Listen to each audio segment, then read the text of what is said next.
चलिए फ्रेंड्स, अब time of supply of services. अभी तक हमने सेक्शन 12 में time of supply of goods देखा। नाउ सिंपल सर्विसेज उसी लाइन पे है, थोड़ा बहुत चेंज। जैसे कि मैंने इंपॉर्टेंट चेंज आपको बताया था, याद है कि अगर गुड्स के केस में हमने गुड्स सप्लाई किया और उसके केस में एडवांस मिला तो इट इज नॉट टैक्सेबल, मतलब एडवांस मिलने पे हम लोगों को जीएसटी नहीं भरना है, एडवांस मिलने पे नहीं भरना है गुड्स के केस में। But if we are providing the services, और सर्विसेज के केस में अगर हमें एडवांस मिलता है तो फिर उसके ऊपर टाइम ऑफ सप्लाई की लायबिलिटी डेट ऑफ एडवांस पे आ जाएगी, डेट ऑफ एडवांस, राइट। तो बस उतना चेंज है। तो यहां पे बहुत सिंपल है। नॉर्मल केस में क्या होता है, नॉर्मल केस में टाइम ऑफ सप्लाई इनवॉइस और payment whichever is earlier, invoice और पेमेंट दोनों में से जो अर्लियर होगा वो आपका माना जाएगा time of supply, whichever is earlier. Very simple. Section 13 है ना, time of supply of services के लिए सेक्शन 13 है, वहां सेक्शन 12 था। तो देखो, if the invoice is issued within time limit, अगर इनवॉइस टाइम लिमिट में है तो क्या है टाइम ऑफ सप्लाई, देखो TOS में इसको बोलूंगा date of issue of tax invoice और receipt of payment whichever is earlier, दोनों में से जो अर्लियर होगा। अब सवाल ये उठा कि सर ये इनवॉइस कब तक इश्यू करना चाहिए, और इनवॉइस इश्यू नहीं किया तो क्या होगा, है ना। उन्होंने बोला कि time of supplies date of issue of invoice और receipt of payment whichever is earlier. हमने बोला जाओ अब हम इनवॉइस ही इश्यू नहीं करते तो ये दोनों का कंपैरिजन ही नहीं हो पाएगा। तो फिर इसलिए उन्होंने बोला कि इनवॉइस अगर आपने इश्यू नहीं किया, पहले तो इनवॉइस की लिमिट भी दिया, टाइम लिमिट भी क्या है, और अगर इनवॉइस इश्यू नहीं किया आपने तो हम क्या मानेंगे, देखो, if the invoice is not issued within time limit then date of provision of service. मतलब क्या, बहुत सिंपल लैंग्वेज में मैं समझाता हूं आपको। देखो, मैंने आपको सर्विस दी, कोई भी सर्विस, लेट्स से ये टीचिंग की सर्विस, ओके। तो इनवॉइस मुझे नीचे दिया, अभी टाइम लिमिट में बताता हूं आपको।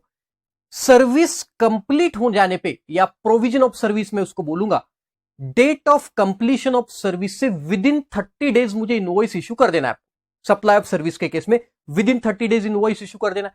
अगर मैंने इनवॉइस 30 डेज में इश्यू नहीं किया, मान के चलो मैंने इश्यू नहीं किया, तो मेरी डेट ऑफ कंप्लीशन ही मेरी डेट ऑफ इनवॉइस मानी जाएगी, मेरा date of completion of service ही मेरा डेट ऑफ इनवॉइस माना जाएगा। फॉर एग्जाम्पल, मेरा डेट ऑफ कंप्लीशन, या इसी को मैं बोल सकता हूं प्रोविजन, डेट ऑफ प्रोविजन या कंप्लीशन ऑफ सर्विस है, लेट्स टेक एन एग्जाम्पल 1 जनवरी, है ना, ये मेरा date of provision of service है। तो इनवॉइस मुझे इशू करना है विद इन 30 डेज में, विद इन 30 डेज में। अगर मैंने invoice within 30 days issue किया, देखो विद इन 30 डेज, कहां से, प्रोविजन ऑफ सर्विस से, not issued within 30 days, तो क्या होगा, देखो, अगर मैंने ये invoice within 30 days issue कर दिया, लेट्स से मैंने इशू किया इनवॉइस 15 जनवरी को, मैंने मतलब विद इन 30 डेज इशू कर दिया, और यहां पे एग्जांपल लेते हमने कि 15 दिन में इशू नहीं किया, मतलब 14 फरवरी को हमने इशू किया, राइट। अब पहले केस में अगर invoice within 30 days issue होता है तो हम ये डेट को कंपेयर करेंगे date of receipt of payments, receipt of payment. अरे समझ में आया, जो भी हमारी date of receipt of payment होगी, अगर हमें एडवांस मिला तो विच एवर इज अर्लियर मतलब रिसिप्ट ऑफ पेमेंट आएगा, और अगर हमें 17 जनवरी को पेमेंट मिला, लेट्स टेक एन एग्जांपल 17 जनवरी को मुझे पेमेंट मिला, तो whichever is earlier this will be time of supply. अरे समझ में आया। और अगर मैंने इनवॉइस इशू नहीं किया टाइम पे, विद इन 30 डेज नहीं किया, तो क्या सर, जिस दिन मेरी सर्विस कंप्लीट हो जाएगी वही मेरा टाइम ऑफ सप्लाई माना जाएगा, जिस दिन मेरी सर्विस कंप्लीट हो जाएगी वही मेरा टाइम ऑफ सप्लाई माना जाएगा। अरे बराबर, या सिंपल, उसके साथ आपको रिसिप्ट ऑफ पेमेंट को कंपेयर करना पड़ेगा। लेट्स टेक एन एग्जांपल, हमारा रिसिप्ट ऑफ पेमेंट है, let's take an example, receipt of payment है 5 जनवरी, ओके। अब दोनों केस कंसीडर करते हैं। If invoice is issued within time limit, let's say 15 जनवरी को इशू किया हमने इनवॉइस, तो हम किसको कंपेयर करेंगे, 15 जनवरी को कंपेयर करेंगे 5th of January, which ever is earlier, तो हमारा 5th January time of supply माना जाएगा। अरे समझा। अगर इनवॉइस आपने इशू नहीं किया 30 डेज के अंदर, टाइम लिमिट के अंदर इशू नहीं किया, तो फिर क्या हो जाएगा, नॉट इशूड विद इन, मतलब 14 फरवरी को इशू किया आपने, नॉट विद इन 30 डेज, तो फिर आपका ये जो प्रोविजन ऑफ सर्विस है, देखो ये प्रोविजन ऑफ सर्विस, इसको कंपेयर करेंगे आप रिसिप्ट ऑफ पेमेंट से, तो विच एवर इज अर्लियर, मतलब क्या आएगा आपका 5 जनवरी would be the time of supply, whichever is earlier. तो इनवॉइस इशू किया विद इन 30 डेज, तो डेट ऑफ इनवॉइस, बहुत सिंपल, देखो invoice within 30 days issue किया तो डेट ऑफ इनवॉइस कंपेयर करो रिसिप्ट पेमेंट से, विच एवर इज अर्लियर। अगर इनवॉइस 30 डेज में इशू नहीं किया तो date of provision of service या इसी को कंप्लीशन ऑफ सर्विस, उसको कंपेयर करेंगे हम किसके साथ, date of receipt of payment के साथ। देखो if invoice is not issued the time limit date of provision of service, और इनवॉइस कब तक इशू करना है, जो मैंने 30 डेज बताया वो नीचे लिखा है देखो, और बैंकिंग कंपनी या एनबीएफसी या इंश्योरेंस कंपनी के लिए 30 डेज के लिए जगह उन्होंने समय दिया 45 डेज का। तो देखो तो इशू करना है 30 days from the provision of service, है ना, invoice should be issued within 30 days, और 45 days in case of banking company, insurer, banking institution और नॉन बैंकिंग फाइनेंशियल इंस्टीट्यूट। तो 30 डेज का समय रिप्लेस हो जाएगा 45 डेज।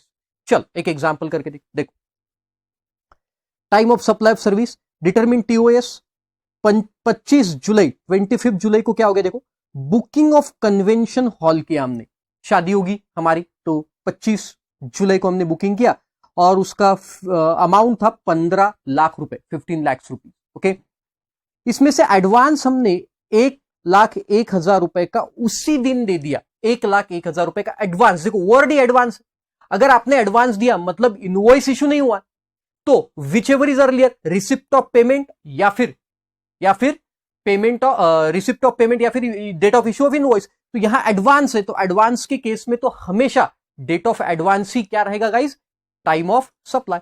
तो ये 1,01,000 रुपए जो है, 1,01,000 रुपए के लिए मेरा टाइम ऑफ सप्लाई माना जाएगा, मेरा टीओएस माना जाएगा फॉर 1,01,000 25 जुलाई, क्योंकि हमारा इनवॉइस ही इशू नहीं हुआ है। एडवांस के केस में हमेशा याद रखो, सर्विसेज का केस अगर एडवांस करा तो एडवांस के केस में टाइम ऑफ सप्लाई जिस दिन एडवांस पे किया, ऑफ कोर्स क्योंकि इनवॉइस तब तक इशू नहीं हुआ, तो whichever is earlier is date of advance. 10/11 को इवेंट हेल्ड हुआ, मतलब प्रोविजन ऑफ सर्विस या कंप्लीशन बोल सकते हो, प्रोविजन ऑफ सर्विस कब हुई, 10 नवंबर को, 10 नवंबर को हो गया। अब यहां से 30 डेज में मतलब 10 दिसंबर तक इनवॉइस इशू हो जाना चाहिए। देखो हुआ क्या, ओ नहीं हुआ, मतलब 20/12 को इनवॉइस इशू, देखो invoice issued of rupees 15 lakh, indicated balance of 13,99,000, 1,01,000 पहले ही पे कर दिया था। तो invoice within 30 days issue नहीं हुआ, मतलब अब हम किसको कंपेयर करेंगे, ये प्रोविजन ऑफ सर्विस को कंपेयर करेंगे किसके साथ, बैलेंस पेमेंट जब रिसीव हुआ, date of receipt of payment. तो अब विच एवर इज अर्लियर, मतलब क्या है आपका time of supply guys, 10/11 would be आपका टाइम ऑफ सप्लाई फॉर 13,99,000, और 1,01,000 के लिए आपका टाइम ऑफ सप्लाई है 25 जुलाई। अरे समझ में आया, क्योंकि 30 दिन में इनवॉइस नहीं, 10th of November 10th of December तक इनवॉइस या 9th ऑफ दिसंबर तक इनवॉइस इशू हो जाना चाहिए था, नहीं किया। अगर 9 दिसंबर तक होता था तो हम 9 दिसंबर को कंपेयर करते थे 25 दिसंबर के साथ, विच एवर इज अर्लियर करते, राइट। चल simple. Then second, reverse charge के केस में हम लोगों ने ऑलरेडी देख लिया, गुड्स के केस में है ना, अब सर्विसेज के केस में देख, तो ये है सप्लायर मिस्टर एक्स, इसने कोई सर्विस सप्लाई की मिस्टर वाई को, this is supplier of service, बराबर, ये सप्लायर है और ये रेसिपिएंट। तो जीएसटी किसी पे करना है, जीएसटी पे करना है इसको।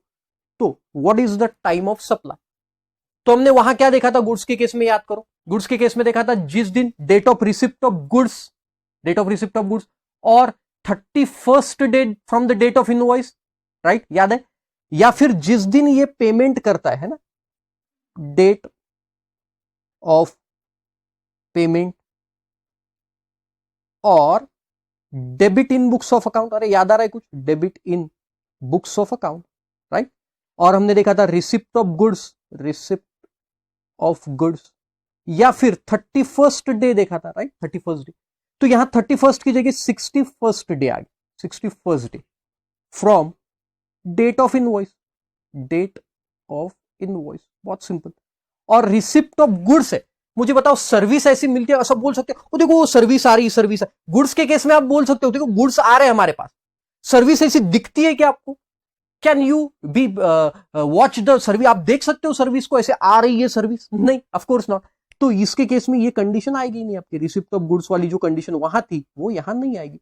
मतलब यहां पे सिर्फ ये 3 कंडीशन है, debit in books of account, date of payment और 61st day from the date of invoice whichever is earlier. वहां 31st डे था, यहां 61st डे, 30 दिन का इजाफा कर दिया, ज्यादा दे दिया। देखो तो पहले अपन ये इधर वाला पढ़ लेते, other than associate enterprises. Associated को अभी अपन 2 मिनट के लिए भूल जाते, जो एसोसिएट का बाजू में दिया मैं बताता हूं। देखो तो क्या है, रिवर्स चार्ज के केस में देखो, earlier of date on which debited in the bank account, मतलब रेसिपिएंट पे करेगा, रेसिपिएंट पे करेगा तो रेसिपिएंट के बैंक अकाउंट में डेबिट होगा, और the date he enters in his books of account, BOA मतलब बुक्स ऑफ अकाउंट, वो अपने बुक्स में एंटर करेगा, और 61st day from the date of invoice whichever is earlier, earlier of ऊपर दिया है, अरे बराबर। वहां एक कंडीशन और थी रिसिप्ट ऑफ गुड्स की, यहां वो नहीं। चलो इसका भी एक एग्जांपल कर लेते, सिंपल देखो, Rajesh of Assam received some taxable service from L'Oreal Enterprises UK on 1st of December 2020। अरे सिंपल है, इंपोर्ट सर्विस है, राजेश आसाम का है, आसाम के बंदे ने यूके के बंदे से लॉरियल एंटरप्राइजेस से सर्विस ली, अरे बराबर। इंपोर्ट ऑफ सर्विसेज के केस में रेसिपिएंट को जीएसटी भरना पड़ता है, ये हमें मालूम है, और सर्विस की डेट है 1/12/2020, राइट, सिंपल, ओके। अब देखो, for which the invoice was issued on 1st of December 2020, invoice issue हो गया इस दिन, ओके ग्रेट गाइस। फिर देखो क्या हुआ, determine the time of supply of service if the Rajesh makes the payment of the services on, 2 cases दिया आपको, इस दिन पेमेंट किया और इस दिन पेमेंट किया। तो आपको पूछा है गाइस कि आपका टाइम ऑफ सप्लाई क्या होगा, तो बहुत सिंपल क्वेश्चन है। देखो ये है लॉरियल एंटरप्राइजेस और ये है हमारा राजेश, बहुत सिंपल, राइट। देखो अब 61st डे निकालेंगे, एक तो 61st day from the date of invoice बराबर, और दूसरा date when he make the payment, date of payment. Books of account में एंट्री की बात की ही नहीं है, तो हमें बस पेमेंट वाली डेट देखना पड़ेगा। तो पेमेंट वाली 2 डेट है, 1 जनवरी 2020, 1 जनवरी 2020 को पेमेंट, 2020 है ना, 2021 है, और 5 मार्च 2021, ये पहला केस, और 5 मार्च 2021। आपको पूछा है दोनों के केस में टीओएस, और 61st day from date of invoice कर लो। डेट ऑफ इनवॉइस क्या है बताओ, डेट ऑफ इनवॉइस है सर हमारी, लेट्स सी 1/12/2020, वहां से 61st डे हो जाएगा गाइस 31 जनवरी 2021। अब इसको केस 1 से कंपेयर करो, केस 2 से कंपेयर करो, 61st डे को कंपेयर करो, 31 जनवरी 21 और 1 जनवरी 21, which ever is earlier, 1 January 21, 31 January 21, 5th of March, तो क्या आएगा 31 जनवरी 21। देख लो दोनों आंसर, 1 जनवरी 31 जनवरी। पहले केस में देखो लिखा है वहां पे, पढ़ लो फटाफट, क्या कठिन है बताओ, वहां पे 31st डे था, यहां 61st डे, बस उतना ही फर्क। चल नेक्स्ट, देन एसोसिएट एंटरप्राइजेस के केस में क्या होता है। एसोसिएट मतलब क्या, कि जैसे हमारी इंडिया में एक एंटरप्राइजेस है आशीष एंटरप्राइजेस, और Ashish enterprises hold more than 26% of stake in Angelina enterprises ए।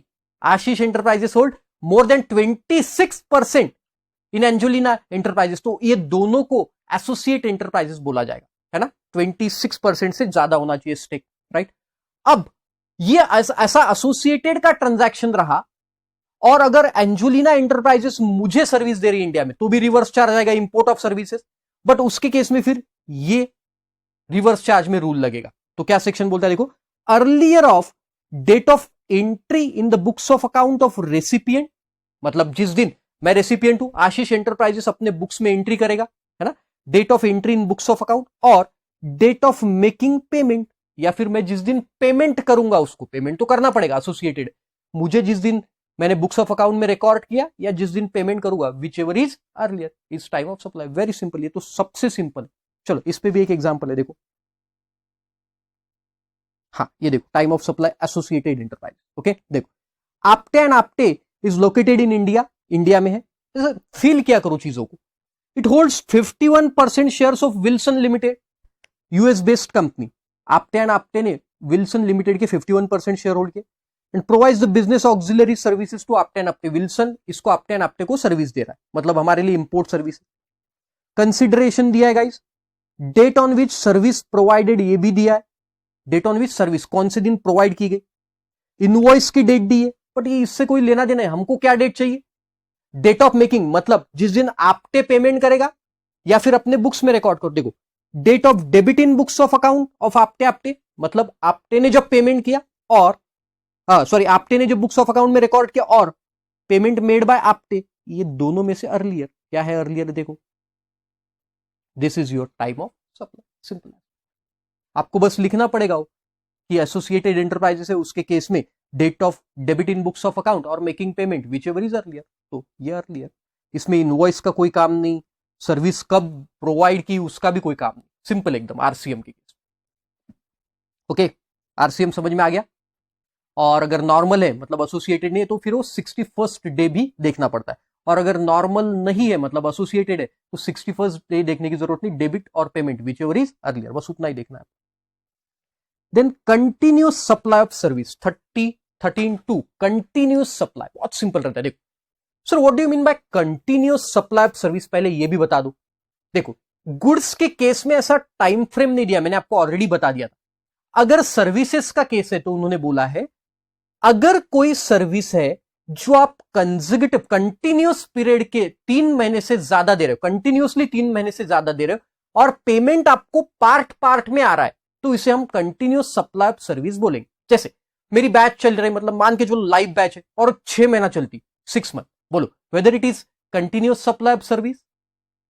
गलत नलायक लोग, ये कंटिन्यूस नहीं है। क्यों?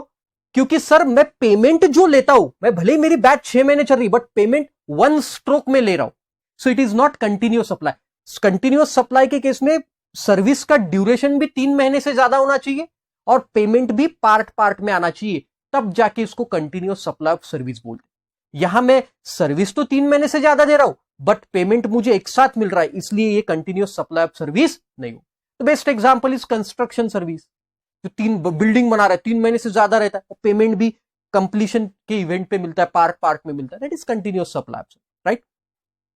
Sir what is time of supply in that case? Imagine करो एक बिल्डिंग बन रही है, what is the time of supply in that case? तो सिंपल उन्होंने बोला date of issue of invoice और receipt of payment whichever is earlier. Same जो इधर था हमारा, जो इधर था नॉर्मल में, वही इधर date of payment of receipt of payment और date of invoice whichever is earlier, दोनों में से जो अर्लियर, मतलब एडवांस में अगर हमें पेमेंट मिला तो टीओएस एडवांस में आ जाएगा, बिल इशू किया फिर पेमेंट मिला तो फिर विच एवर इज अर्लियर देखेंगे, राइट, इनवॉइस की डेट आएगी। लेकिन सवाल ये उठा कि अगर सर हमने इनवॉइस ही नहीं बनाया, तो जैसे हमने पहले केस में देखा था इनवॉइस ही नहीं बताया, तो फिर उन्होंने क्या बोला कि इनवॉइस बनाने का हम डेट बताते हैं आपको। तो देखो वहां पे नीचे दिया if invoice is not issued then date of provision of service, जैसा हमने यहां देखा था date of provision of service. But आगे देखो time limit to issue the tax invoices, क्या टाइम लिमिट है टैक्स इनवॉइसेस इश्यू करने की? तो देखो वहां पे दिया due date of payment is ascertainable. ध्यान से सुनना, यहां पे 3 पॉइंट है टाइम लिमिट ऑफ इनवॉइसेस में, 3 पॉइंट है। यहां जैसा 30 और 45 था वैसा केस नहीं है यहां पे, ध्यान से सुनना। अगर ड्यू डेट असर्टेनेबल है, जैसे एग्जांपल में बेस्ट एग्जांपल आपको देता हूं, क्रेडिट कार्ड्स, आपके पापा मम्मी को पूछो आप, या आपके पास भी हो सकता है, क्रेडिट कार्ड की एक फिक्स डेट रहती है, कंटिन्यूस सप्लाई, क्रेडिट कार्ड वाले कंटिन्यूस सप्लाई देते हैं आपको सर्विस का, और उसकी एक फिक्स डेट रहती है कि ये डेट तक आपको पेमेंट करना पड़ेगा।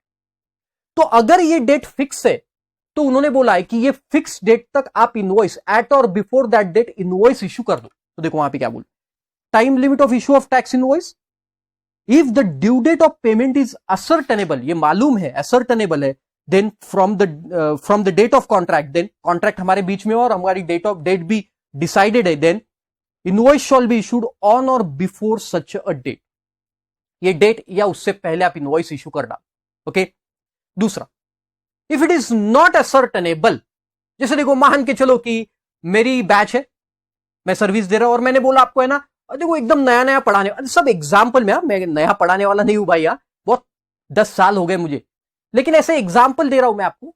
बात अलग की चेहरे से नहीं लगता, बट ठीक है। हाँ चलो देखो, तो अगर मान के चलो कि मैं आपको सब कंटिन्यूस सप्लाई ऑफ सर्विस दे रहा हूं और नया नया पढ़ाने वाला, और मैंने आपको बोला देखो कि आप मेरे बैच में आके बैठो, बस आप देखना जब चाहे तब आप पैसे दे दो, कोई ऐसा रेस्ट्रिक्शन नहीं कि आज दो कल दो, ऐसा कोई रेस्ट्रिक्शन नहीं। देखो if the date is not ascertainable, date ascertainable नहीं है फीस देने की, जब आप चाहो तब दे देना। तो फिर उन्होंने क्या बोला, इनवॉइस कब तक इशू करो, on or before the receipt of payment, मतलब जिस दिन स्टूडेंट मुझे पैसे देगा उस दिन मैं इनवॉइस बना दूं, अगर असर्टेनेबल डेट नहीं है तो, राइट। और third, the payment is link to the completion of event, payment completion of event पे लिंक्ड है। सर मतलब क्या, बहुत सिंपल मतलब है गाइस, देखो अब कंस्ट्रक्शन की सर्विस इमेजिन करो, वहां पे क्या होता है मालूम है आपको, वहां होता यूं है कि जैसे जैसे इवेंट कंप्लीट होता है, इवेंट जैसे जैसे पहला बिल्डर और जो सर्विस रेसिपिएंट होता है उनके बीच एग्रीमेंट होता है कि प्लिंथ हो जाने पे एक इवेंट कंप्लीट हो जाएगा, फिर फर्स्ट फ्लोर खड़ा हो जाने पे एक दूसरा इवेंट, फिर सेकंड फ्लोर का स्लैब गिरना मतलब डल जाने पे दूसरा इवेंट। तो ऐसे फेज वाइज इवेंट होते, तो जैसे ही वो इवेंट खत्म होगा वो बिल्डर आपको बिल कर देगा, तो this is called as on completion of event. तो अगर ये आपका जो पेमेंट मेथड है वो payment is link to the completion of event है, तो जैसे ही वो खत्म हो जाता है event, on or before the completion of such a event, जैसे इवेंट कंप्लीट हो जाता है तब इनवॉइसेस इशू करना पड़ेगा। मैं एक बार वापस पूरा बताता हूं आपको, ठीक है। देखो कंटिन्यूअस सप्लाई ऑफ सर्विस के केस में बहुत सिंपल है गाइज, रिसिप्ट और इनवॉइस की डेट, रिसिप्ट ऑफ पेमेंट और इनवॉइस की date whichever is earlier. Sir invoice अगर नहीं इशू किया तो date of provision of service, मतलब जिस दिन सर्विस कंप्लीट हो, राइट ना। सर इनवॉइस कब तक इशू कर देना, वहां जैसा देखा नॉर्मल में 30 या 45 डेज, यहां पे क्या है, यहां पे इनवॉइस कब तक इशू करना है तो 3 पार्ट में उन्होंने डिवाइड किया। अगर आपका ड्यू डेट फिक्स है, आपके बीच में एग्रीमेंट हुआ ये डेट फिक्स है, तो उस डेट तक, जैसे मैंने क्रेडिट कार्ड का एग्जांपल दिया। अगर डेट फिक्स नहीं है, मैंने मेरा एग्जांपल दिया, तो जिस दिन आप पेमेंट दोगे उस दिन मैं इनवॉइस इशू करूंगा। और जिस दिन अगर इवेंट वाला बेस्ड है तो जिस दिन इवेंट कंप्लीट होगा उस दिन मुझे इनवॉइस इशू करना पड़ेगा। तो एग्जाम में आपको दिया रहेगा क्वेश्चन में। चलो फिर कंटिन्यूअस सप्लाई पे एग्जांपल देखते हैं। From the following information compute the TOS, और क्या बोला देखो, the supplies continuous supply of the service where the contract provides for a monthly payment of 15 monthly payment up to 15th of the succeeding month। मतलब क्या हो गया, यहां पे जो आपका पेमेंट का डेट है वो असर्टेनेबल है, तो नेक्स्ट मंथ के 15th तक आपको पेमेंट करना है, जो भी मंथ रहेगा आपका उसके 15 तक, नेक्स्ट मंथ के 15 तक आपको पेमेंट करना है। तो इनवॉइस आपका कब तक इशू हो जाना चाहिए, एट और बिफोर द 15, राइट, एट और बिफोर द 15। हमने देखा कंटिन्यूअस सप्लाई में जो पहला था अगर असर्टेनेबल है ना, तो हमने देखा कि एट और before that date invoice issue हो जाना चाहिए, सिंपल एज दैट, राइट। तो देखो date of provision of service दी हुई है आपको, राइट, इनवॉइस की date, due date of payment as per contract जो हमने देखा 15, तो 15 दिसंबर है, 15 जनवरी है और 15 फरवरी है, राइट। तो इस दिन तक आपका इनवॉइस जनरेट हो जाना चाहिए, इस दिन या इस दिन के पहले तक, राइट। तो फिर हम क्या करेंगे, इनवॉइस को कंपेयर करेंगे रिसिप्ट ऑफ पेमेंट से, इसके साथ कंपेयर करेंगे, और which ever is earlier would be your time of supply. अगर इनवॉइस टाइम पे इशू हुआ है तो, मतलब एट और बिफोर 15th हुआ है तो। सर अगर एट और बिफोर 15th नहीं हुआ है, मान के चलो इनवॉइस एट और बिफोर 15 नहीं हुआ है, तो फिर हम date of provision of service को कंपेयर करेंगे receipt of payment, simple as that, right. तो देखते हैं अब ड्यू डेट 15/12 है, 15 दिसंबर, इनवॉइस कब इशू हुआ देखो 7 दिसंबर को, मतलब इनवॉइस टाइम पे इशू हुआ, जो हमने देखा पिछले, अभी पिछले पेज पे देखा इनवॉइस का टाइम लिमिट क्या है, तो विद इन टाइम इशू हुआ इनवॉइस 15 के पहले, या 15 तक इशू हो जाना चाहिए, वो पहले इशू हो गया। अब हम इसको कंपेयर करेंगे रिसिप्ट ऑफ पेमेंट के साथ, 7/12 या 20/12 विच एवर इज अर्लियर, तो 7/12। अरे आया समझ। दूसरा केस देखो, 15 जनवरी को आपका ड्यू डेट ऑफ पेमेंट है कॉन्ट्रैक्ट के हिसाब से, इस दिन ड्यू डेट ऑफ पेमेंट है आपका, इस दिन पेमेंट हो जाना चाहिए था। क्या इस यहां तक इनवॉइस इशू हुआ है 22/1 को हुआ, मतलब 15 तारीख तक नहीं हुआ, तो फिर अब क्या करेंगे, date of provision of service को कंपेयर करेंगे रिसिप्ट से। तो date of provision of service है 31 दिसंबर, इसको कंपेयर करेंगे रिसिप्ट ऑफ पेमेंट से, विच एवर इज अर्लियर, 31 दिसंबर। अरे समझे। और लास्ट है देखो, 15 तारीख तक आपका ड्यू डेट है कॉन्ट्रैक्ट का, और इनवॉइस है 15 का ही, 15 फरवरी का ही। तो फिर अब विच एवर इज अर्लियर मतलब क्या आएगा, इनवॉइस टाइम पे इशू हुआ है क्योंकि, तो आपका 15th चाहिए, यहां पे 11 हो गया, 15th है। अरे समझ में आया आपके। तो इनवॉइस प्रॉपर टाइम पे इशू अगर हुआ होगा तो उसको रिसिप्ट ऑफ पेमेंट के साथ, सिंपल, इनवॉइस अगर प्रॉपर टाइम पे तो इनवॉइस को अपन रिसिप्ट ऑफ पेमेंट के साथ कंपेयर करेंगे, और इनवॉइस अगर प्रॉपर टाइम पे इशू नहीं हुआ है तो फिर हम date of provision of service को receipt of payment whichever is early, simple ऐसा, राइट। तो 3 पॉइंट्स देखे थे हमने, असर्टेनेबल है, नॉट असर्टेनेबल है, और कंप्लीशन ऑफ ईच इवेंट पे किसी पे भी क्वेश्चन आ सकता है। देन नेक्स्ट कॉमन नोट है ये, सप्लाई ऑफ गुड्स और सर्विसेज अंडर आरसीएम। तो देखो क्या है, where it is not possible to determine the time of supply of goods और services under RCM, the RCM की बात करें सिर्फ, आरसीएम के केस में दोनों गुड्स और सर्विसेज के लिए, ये इतने सारे रूल्स देखे हमने, सॉरी इतने सारे सेक्शंस देखे, सेक्शन के हिसाब से पॉसिबल नहीं हो रहा है, क्या निकालना, टाइम ऑफ सप्लाई। तो फिर the time of supply shawl be the entry in the books of account of recipient of supply. तो जिस दिन रेसिपिएंट अपने बुक्स में एंट्री करेगा, लिख लो आप, जिस दिन क्या होगा, रेसिपिएंट अपने बुक्स में एंट्री करेगा कि हां मुझे गुड्स मिल गए या मुझे सर्विस मिल गया, रेसिपिएंट एंट्री करेगा, वो माना जाएगा टाइम ऑफ सप्लाई। अरे सिंपल। चल देखो एक एग्जांपल इस पे भी कर ले। Swachhata and company is engage in supply of cleaning services in residential premises. Investigation shows that Swachhata and company carried out the cleaning and repairs of tanks in Kamal Housing Society, for which the Kamal Housing Society showed the payment on 25th of December। 25 दिसंबर को Kamal housing ने payment कर दिया, किसको, Swachhata, against the work of description.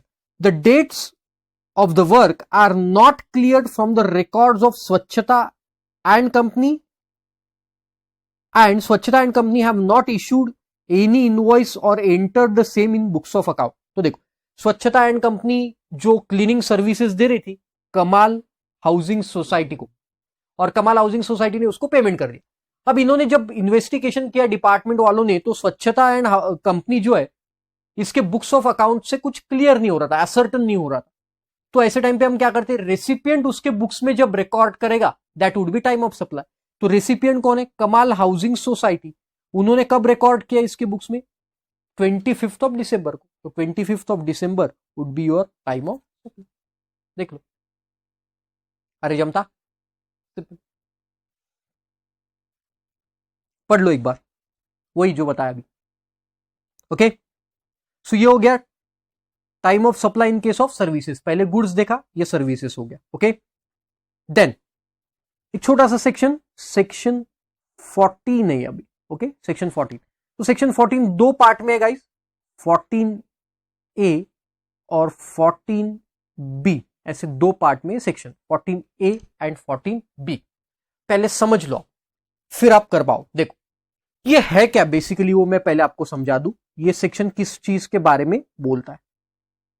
देखो ये section बोलता है जहां change in rate of tax है, change in rate of tax. Sir मतलब क्या, देखो ये आपका पूरा ईयर है, लेट्स से, है ना, ये आपका ईयर।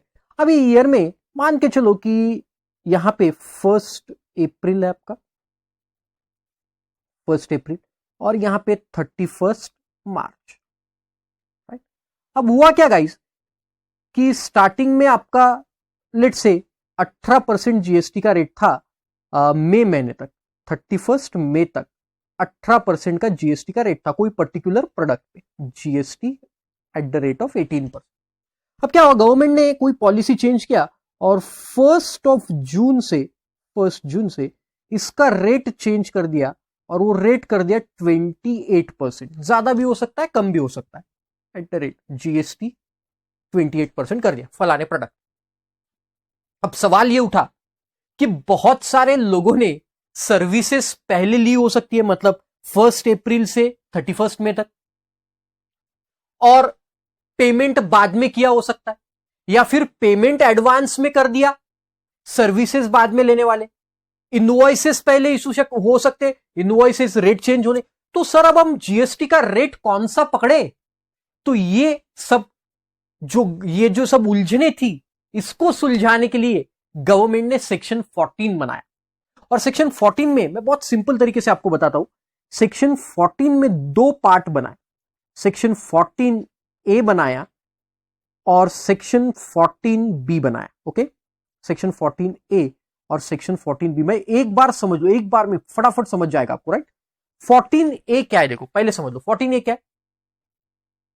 14A बोलता है कि जिस दिन आपका रेट चेंज हुआ, अगर सर्विस 31 में है, आपका रेट चेंज हुआ, मतलब 1 जून से आगे चेंज हुआ, तो ये यहां तक अगर आपकी service before the change in rate of tax दी गई है, मैं एक बार और बोल रहा हूं, अगर आपको service before change in rate of tax दी गई है तो आप 14A में आएंगे।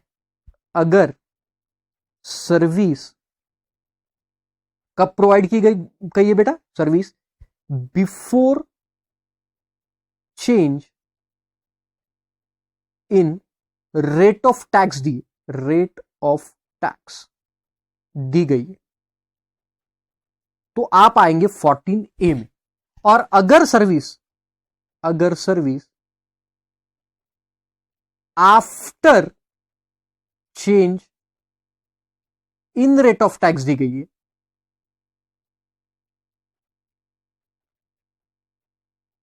तो आप जाएंगे 14B में। अरे समझ में, ये बात तो पक्का समझ में आ गई सर।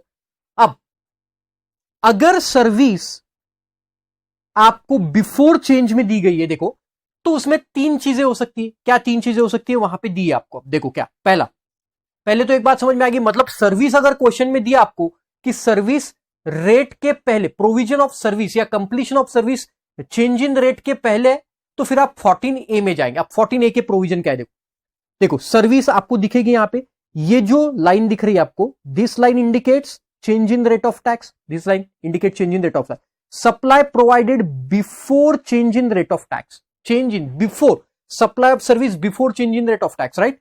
और अब देखिए ये line change in rate of tax है, तो देखो सर्विस आपको पहले दिखेगी, supply, this is supply, this is supply, मतलब बिफोर। अब हो सकता है कि सप्लाई ऑफ गुड्स और सर्विसेज का पहले ही आपका, राइट, सप्लाई ऑफ गुड्स और सर्विसेज पहले ही। अब इनवॉइस पहले इश्यू हो सकता है, इनवॉइस इश्यू कर दिया हमने change in rate of tax के, लेकिन पेमेंट बाद में मिला, ऐसा हो सकता है। या पेमेंट पहले दे दिया, इनवॉइस बाद में मिला, ऐसे भी हो सकता है। या फिर इनवॉइस भी बाद में और पेमेंट भी बाद में, मतलब change in rate of tax के बाद, मतलब change in rate of tax के। तो ऐसे तीन पॉसिबिलिटीज है इसमें कि आपको इनवॉइस पहले पेमेंट बाद में, पेमेंट पहले इनवॉइस बाद में, और इनवॉइस भी बाद में पेमेंट भी बाद में। लेकिन तीनों केस में एक कॉमन है कि service change in rate of tax के पहले देगी। तो तीनों के केस में इनवॉइस डेट और payment whichever is earlier is your time of supply in all 3 cases, in all 3 cases। कुछ लोगों के दिमाग में ऐसा है कि सर चौथा भी केस बन सकता है ना, सर्विस भी पहले, इनवॉइस भी पहले, पेमेंट भी पहले। अरे वो केस फिर change in rate of tax में कैसे आएगी? Change in rate of tax में तो वो आएगा ना कि एक पहले एक बाद में, तो फिर आएगा, राइट, समझ में आए? तो इनवॉइस डेट और पेमेंट, इनवॉइस और payment whichever is earlier will be your time of supply, तीनों केस में। तो सर क्लियर है आपको? Yes sir. क्या बोला मैंने, एक बार बताओ। अगर देखो 14 किसके बारे में बोलता है, 14A 14B। अगर क्वेश्चन में दिया है, क्वेश्चन में करवा के दूंगा आपको, बट समझ में आएगा, provision of service before change in rate of tax है, तो आप 14A में जाएंगे। और 14A में अगर आप फंस गए तो आप सीधा आंख मून के समझ लो, क्या समझ लेना है, इनवॉइस डेट और payment date whichever is earlier is your time of supply. खत्म हो गई बात। टाइम ऑफ सप्लाई क्या रहेगा, इनवॉइस और payment whichever is earlier. Now come to अगर supply provided after change in rate of tax, देखो यहां पे सप्लाई आफ्टर में दिया है, देखो ये डेट में रेट चेंज हुआ, सप्लाई आपको आफ्टर दिया है। अरे समझ में आया ना? अब इसमें भी तीन सिचुएशन हो गई, पेमेंट पहले इनवॉइस बाद में, या इनवॉइस पहले पेमेंट बाद में। पहले दो चीज देखते हैं अपने, देखो मतलब क्या, एक पहले एक बाद में, देखो एक पहले एक बाद में मतलब पहले किसके बेटा, ऑफ कोर्स पहले और बाद में मैं change in rate of tax की बात कर रहा हूं। मतलब क्या, यहां change in rate of tax हुआ तो इसके पहले इनवॉइस इश्यू हुआ और पेमेंट बाद में हुआ, या पेमेंट पहले मिला इनवॉइस बाद में इश्यू हुआ। अगर ऐसा केस है तो हम ये दो केस में देखेंगे, ये दो केस की बात कर रहा हूं, इनवॉइस और पेमेंट, विच एवर इज, ध्यान से सुनना, whichever is later, whichever is later, एक पहले एक बाद में। 14B की अगर मैं बात करूं तो एक पहले एक बाद में, तो whichever is later consider करना, राइट। और अगर दोनों पहले है और सर्विस बाद में, सर्विस बाद में, तो फिर which ever is earlier, invoice और पेमेंट विच एवर इज। अरे समझ में आया, बहुत सिंपल। देखो 14B की मैं बात करूं, 14B में सर एक बात तो हमारी पक्का समझ में आ गई कि provision of service change in rate of tax के बाद है, तो ही आप 14B में आएंगे। अगर 14B में आप फंस गए तो, और अगर एक पहले एक बाद में है, मतलब इनवॉइस पहले पेमेंट बाद में, या पेमेंट पहले इनवॉइस बाद में, तो विच एवर इज लेटर। और दोनों पहले है तो विच एवर इज अर्लियर, मतलब इनवॉइस और पेमेंट दोनों पहले तो विच एवर इज अर्लियर। अरे समझ में आया? नीचे या एब्रीवेशंस के मतलब दिया, आपको कोई पढ़ने की जरूरत नहीं। चलो देखो तो क्या बोलता है, व्हेन इनवॉइस और payment are after change in rate of tax, CERT मतलब change in rate of tax, near to the service, they will be a time of supply. कोई खास पढ़ने की जरूरत नहीं, एक एग्जाम्पल से आपको 2 मिनट में समझ में आएगा। तो आपको पहले तो ये देखना है कि आप 14A में फंस रहे हो कि 14B में। चलो मैं एक बार रिकॉल करके दे रहा हूं, 14A में कब फंसोगे, जब आपकी सर्विस चेंज इन रेट दिया होगा क्वेश्चन में, उसके पहले दिए तो 14A में, चेंज इन रेट के बाद है तो 14B में जाएंगे। चेंज इन रेट के पहले अगर सर्विस दी गई तो विच एवर इज अर्लियर, सभी केस में। चेंज इन रेट के बाद दी गई और एक पहले मतलब इनवॉइस पहले पेमेंट बाद में, पेमेंट पहले इनवॉइस बाद में, तो विच एवर इज लेटर, और दोनों पहले तो whichever is earlier. That's it, खत्म। ओके तो देखो, determine the time of supply in the following cases, the rate of CGST has been increase to 12% with effect from 1 October। 1 October से rate change हो गया, तो अब service देखना है आपको कब है। The earlier the rate was 5%, पहले रेट 5% था 1 October तक।